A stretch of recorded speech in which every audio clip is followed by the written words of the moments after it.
Installation of Linux. Well, it's time to walk you through the installation of the Linux operating system. What you need to know first is that the install program runs within Linux itself. Now that might seem like kind of a contradiction, right? How am I supposed to install Linux if I need to be running Linux already? Well, what you need to be running is a very minimal version of Linux. So you need to boot up some minimal version of Linux, then you can do the installation. Now the choices for media are CDs, you can use floppy disks, you can use DVDs, or you can just download it over the network. To download it over the network, you're going to at least have to download like a floppy boot image so that you can boot off the floppy. And then when you do the installation, you can point the installation program to the network site where you're going to download Linux from.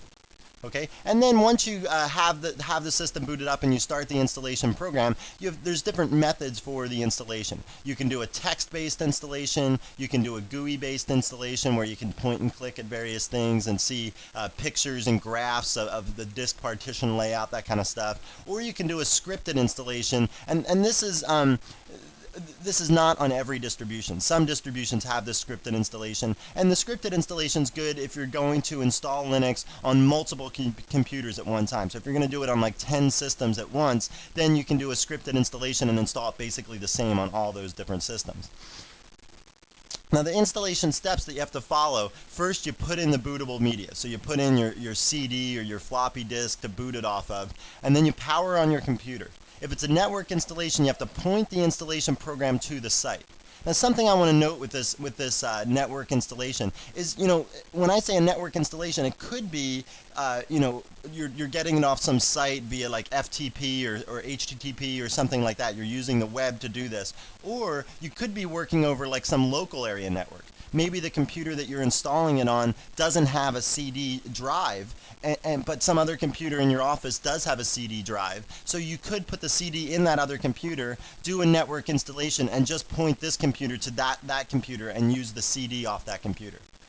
The network installations are definitely the trickiest sort of installations. They, if the network goes down, you've got to start all over, and it's just a little bit trickier. You've got to enter more information. So the network installation is probably not for the novice user.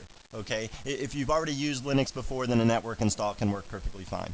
So if you're not doing a network install, you get to choose between a text-based installation program or a GUI-based installation program. Let me just go back to that previous slide here. So if you think you don't want to spend money to buy a CD or something like that, I showed you before where you can download CD images and burn them. If you don't have a fast network connection or a CD burner, that's not going to work for you.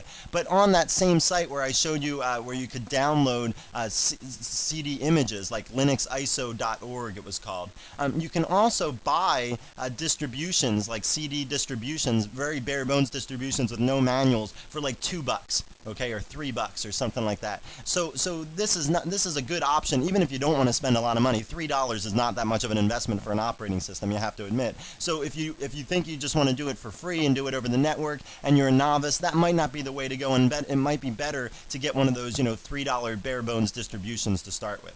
Okay, so that's our installation procedure. We're going to put in a bootable media. I'm going to boot it off CD, and we're going to boot Red Hat Linux. I'll power on the computer, and then I'll walk you through the process. I'll actually do a text-based installation just because I think that's more standard. Your video card might not support a GUI-based installation, so I'll just walk you through the text-based installation. The GUI-based installation is basically the same. You're just going to be able to point and click instead of using the up arrow and down arrow to do selections, that kind of stuff. So let's get started. So once I put the CD into my computer and I power it on, this is the very first screen that I see. If I want to install Red Hat Linux in graphical mode, I can just hit enter here. If I want to install in text mode, I'll type text and it'll show up down here at the boot prompt, and again I hit enter to do a text mode installation. We're going to do a text mode installation just because every version of Linux comes with a text mode installation. Text mode will work no matter what kind of video card you have, okay? And you can follow right along. If you want to do a graphical mode installation and follow right along, you can, because the information that we enter is going to be exactly the same. The only difference difference is the interface. In text mode installation, I'm going to use the up arrow and down arrow to select certain items. And in graphical mode, you can just point and click, that kind of thing. Okay, and you can see in Red Hat, they've got all sorts of different modes. They have expert mode, they have Linux rescue mode, and what this means is if you've already installed Linux before, and now for some reason Linux doesn't boot anymore because your hard disk has some error on it or something like that, then you can boot into Linux rescue mode and maybe fix your hard disk, hopefully, and retain all that information you had before. So what I'm going to do here is just walk you through a whole series of screenshots of the installation process instead of showing you live video. And the reason I don't want to show you live video is just because during the installation process, you know, the resolutions changes and things flicker and stuff, and it just doesn't look good on the live video. So I'm just going to walk you through screenshots of every step along the way of the installation, and I'm not going to skip any steps at all. Okay, so what we're going to do here is we're going to type text down at the boot prompt. And then once I type text, I'm going to hit enter, and we're going to start the process of the installation. So the installation's starting, the system's booting up. You can see I'm loading drivers now. And then the first thing that we have to actually answer, a question that we have to answer, is what language would you like to use during the installation process? Okay, so this is the classic sort of, or the standard kind of screen that we're going to see in the text mode installation process. Okay, and you can see down here there's a legend. F1 for help at any time. Tab to move between elements. So if I hit tab now, OK would highlight. If I hit tab again, back would highlight. If I hit tab again, OK would highlight again. All right, and then once I have the proper things highlighted, I hit the space bar to actually select that. And to select between languages here, I can just use the up arrow and the down arrow to move between the various languages. All right, so I'm just going to hit tab to highlight OK and then hit spacebar to move on. Now the next question we have to answer is what model keyboard is attached to our computer. And there I'm just going to pick US. Again, I'm going to hit tab to highlight OK and hit spacebar to select it. And now I have to choose what model mouse is attached to my computer. Okay, I'm going to choose just generic 3-button mouse, and that works fine for any 3-button mouse. And like I said before, you know, it's good to have a 3-button mouse with Linux just because Linux makes use of all 3 mouse buttons.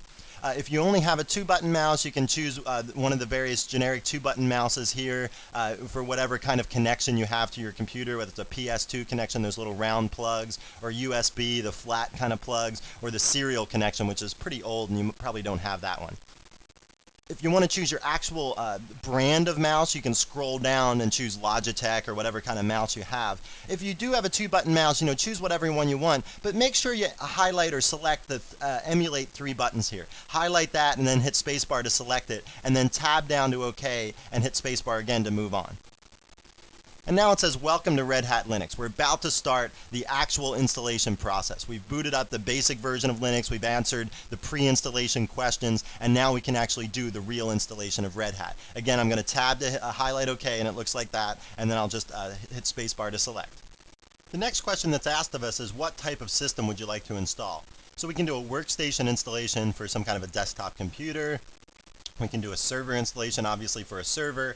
We can do a laptop installation, obviously, for a laptop. And installing Linux on a laptop is a little tricky, and there's some special nuances there that you have to worry about, and the laptop installation is going to guide you through those. And then there's a custom installation and an upgrade existing system installation. We're going to do the custom installation, and we could do a server installation or workstation installation, but those installations make a lot of assumptions about what kind of software you want on your system. And I'd rather just guide you through the whole process and tell you, talk about all those choices with you so you can get exactly the kind of software that you want on your particular computer. So I'm just going to select OK here and move on. And then the next process is partitioning our disk.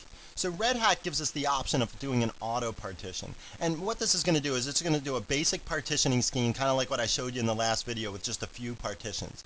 If you want to partition the disk yourself, you can use Disk Druid or fdisk to do that. Fdisk is kind of like the Windows program fdisk, so if you've used that before, this is pretty similar. Otherwise, if you're not familiar with fdisk, you should just use Disk Druid because it's a little bit nicer and it'll guide you through that process a little more easily. So I'm just going to choose auto partition here, so I'm going to hit the space bar and move on. And now it comes up with this warning. It says the partition table on device SDA was unreadable. Well, the reason it's unreadable is because this is a brand new disk and I'm installing Linux from scratch on this computer. Okay, so the partition table on device SDA was unreadable because it's not there. So it says to create new partitions, it must be initialized, causing the loss of all data on this drive. All right, so would you like to initialize this drive? We'll say yes and move on. And now it says, it asks a question about how much of the disk is really being initialized. So say you have a dual boot system. Say you have Windows and you want to also dual boot Linux. Well, what you can do there is before you ever get to this installation process, you should partition your disk up to give Linux a big chunk of your disk. And in that case, you could say remove all Linux partitions on this system. If it's just a clean disk and you're just installing it from scratch, just say remove all partitions on this system. And then it says down here, which drives do you want to use for this installation? If we had multiple drives, they would all be listed here. We only have one drive on my computer, so I'm just going to say that, click OK, and move on. And now I come up with this other thing. Warning, warning, warning. You have selected to remove all Linux partitions and all data on them on the following drives. Are you sure you want to do this? It defaults to no. Just tab over to yes and hit spacebar to select that. And now you can see the partitioning scheme that it's chosen for us. Okay, so here's the /dev/SDA device. So first, before we discuss this, let's just talk about the /dev directory for a couple seconds. So the SDA device, this SCSI disk, is going to house all the various directories of Linux, the /home directory and the /boot directory and all that stuff. But SDA itself is an entry in a directory on the SDA disk, okay? The /dev directory just holds one entry for every single device, every partition, all the various devices on the system have an entry in the /dev directory. And this is just like a placeholder. It just kind of keeps track of some information about the various devices. And SDA holds information about itself, okay? So that might seem kind of confusing at first, but don't worry too much about it. Then you can see here all the various partitions on the SDA disk are listed here. So SDA, remember, is the first SCSI disk. SDA1 is the first partition on the first SCSI disk. SDA2 is the second partition on that disk. SDA3 is the third partition, and so on. Then over here, you can see what is actually on each partition. So you can see here the /boot directory is what's contained in partition 1. And you can also see it's 47 megabytes large. Then the / partition is on partition 2, or the / directory is on partition 2, and the / directory just refers to every directory in the computer except for /boot, because that's been explicitly put into partition 1. And then you can see here the third partition is the swap partition, and that's 509 megabytes large. And we talked about what the swap partition was in the last video. You can also see that everything else in the system, the / directory here, is taking 3,500 megabytes, which is like about 3.5 gigabytes. Okay, so there's our partitioning scheme. If it's okay, you can just select OK and move on. If you want to edit something there, you can do that. If you want to go back and just do the partitioning yourself, if you decided after you see this you don't like it and you want to do it yourself, you can hit back and go back and do it yourself. All right, so there's the partitioning scheme that we're going to use. I'm just going to click OK and move on. The next question it asks us is, which bootloader would you like to use? The default bootloader for Red Hat is the GRUB bootloader, which just stands for the Grand Unified Bootloader. That's a good acronym. And this is the default for Red Hat. That works perfectly well. You could also use Lilo as your bootloader. We're going to talk about Lilo in a later video, but for right now I'm just going to use GRUB and move on here. Then it says, where do you want to install the bootloader? One choice is the master boot record. If you're just booting Linux on your system, if that's the only operating system on your computer, then the master boot record's the place to put it. If you're going to dual boot various operating systems, then you can put it in the first sector of the boot partition, and when you turn on your computer, you'll have a choice of what operating system you boot. And then if you choose Linux, then it's going to go to the first sector of the boot partition and boot from there. The next option is a very advanced option. It's the bootloader configuration option. Here what you can do is, if you need to pass special options to the kernel, you can write them here, and you know, then they'll be executed when the system boots up. Like I said, this is a very advanced option. I'm just going to leave all this stuff blank and hit OK and move on. And now we've got our bootloader configuration screen. Basically, if you have multiple operating systems, you can list them out here, so then when your system starts up, you can choose between any of these operating systems to boot. We just have Linux on this computer, so I'm just going to hit OK again and move on.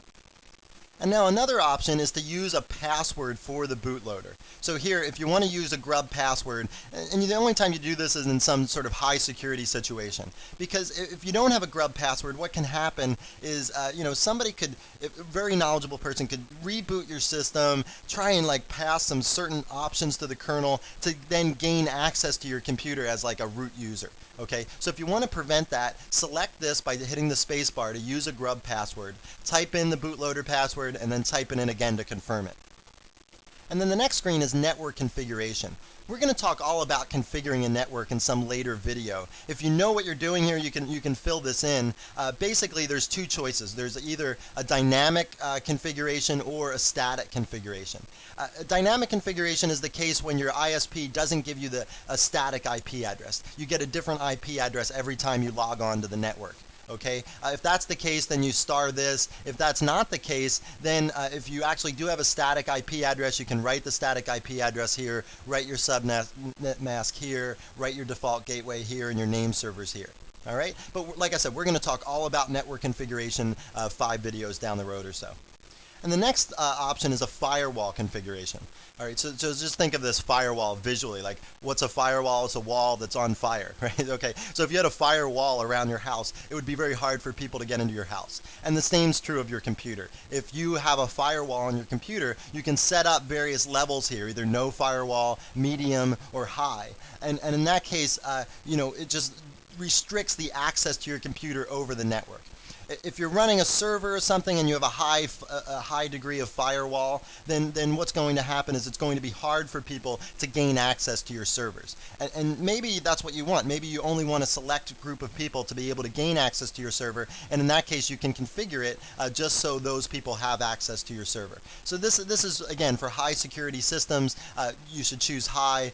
For regular systems, just choose medium, and that'll work perfectly fine for most instances.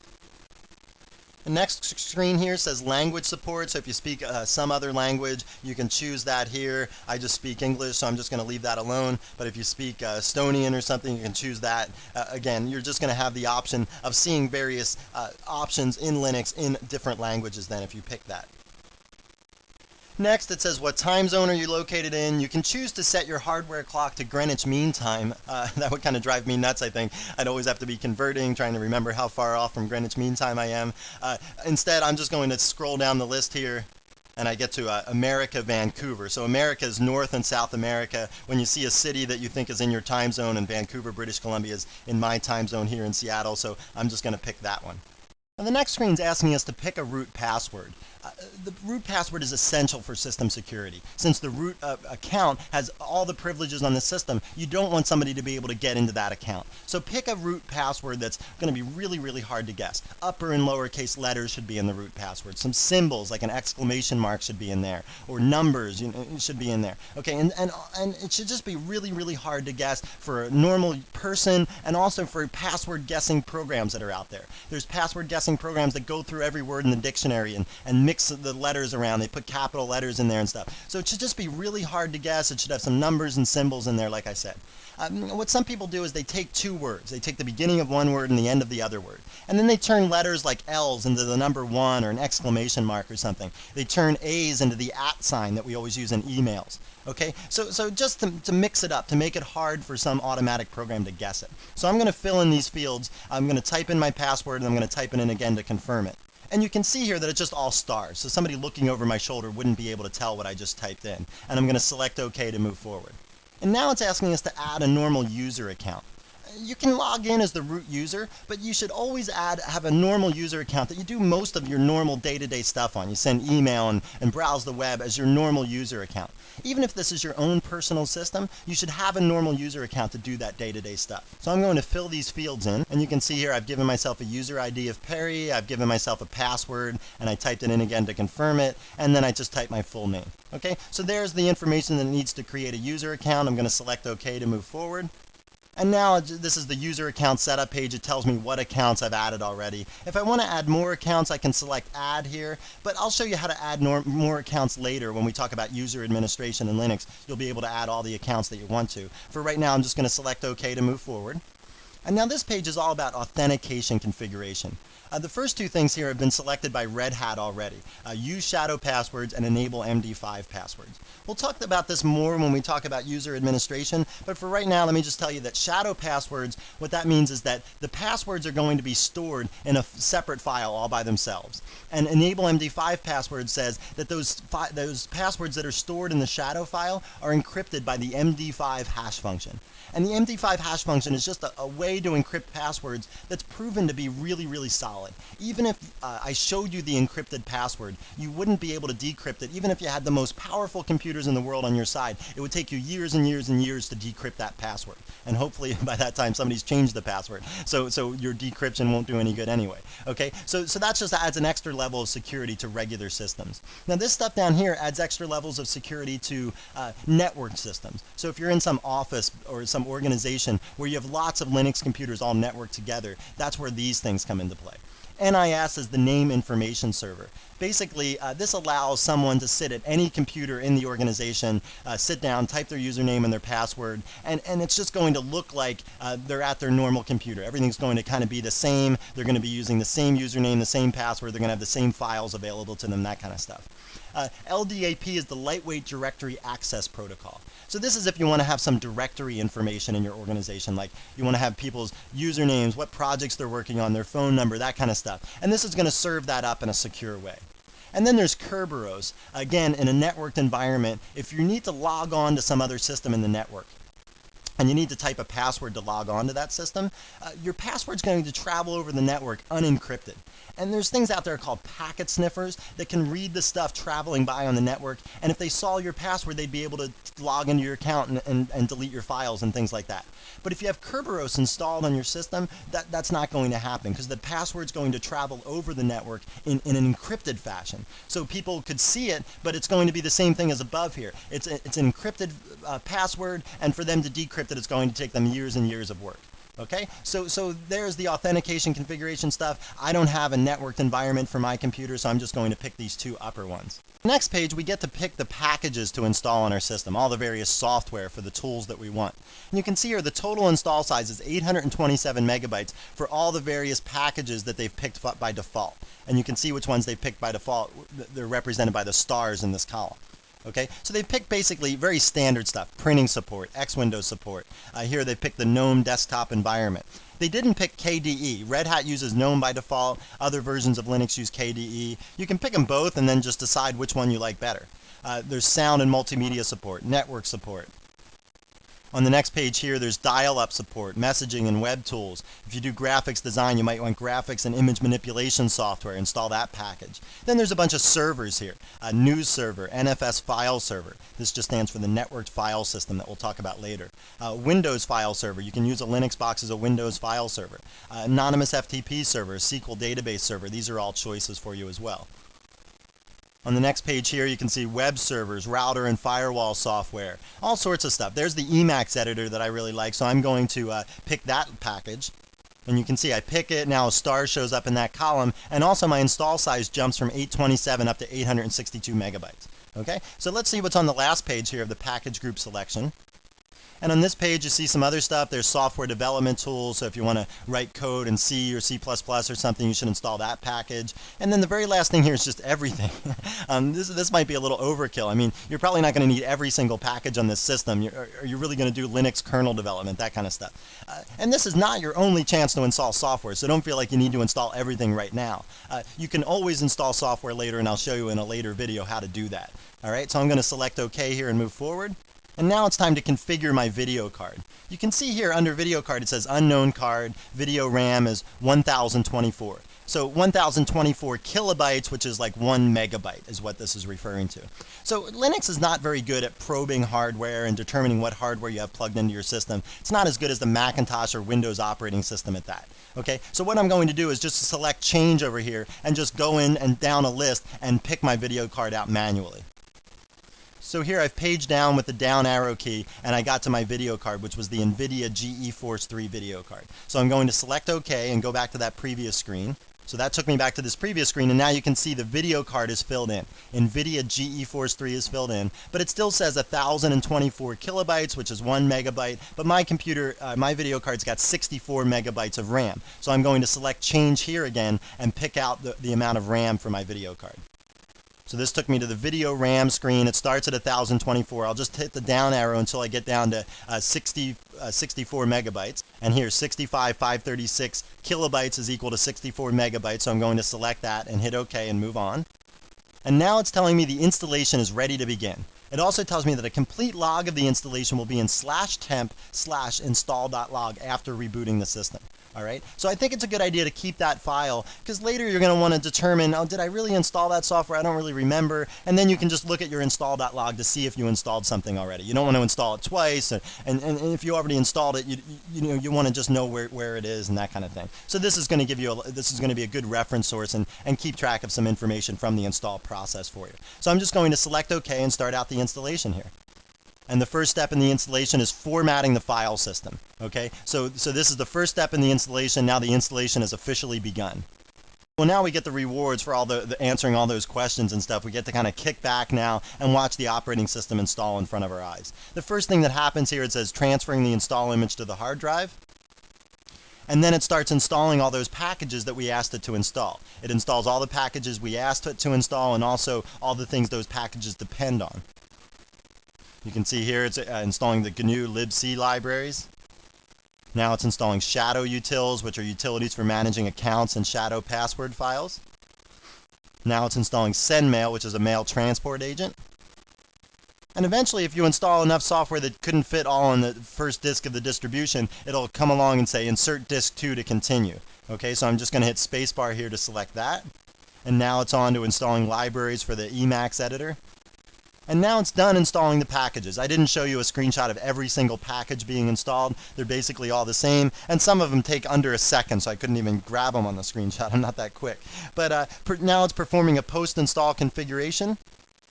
And now you have the choice of creating a custom boot disk for your system. So basically what this is if your hard disk ever gets corrupted and Linux is not able to boot, either because some critical file is corrupted or the first piece of the hard disk is corrupted where the master boot record sits, if something like that gets corrupted, you're going to want an emergency boot disk so you can boot your operating system, and ideally you'll be able to fix those problems that are on your hard disk, and you'll retain all the information that you used to have.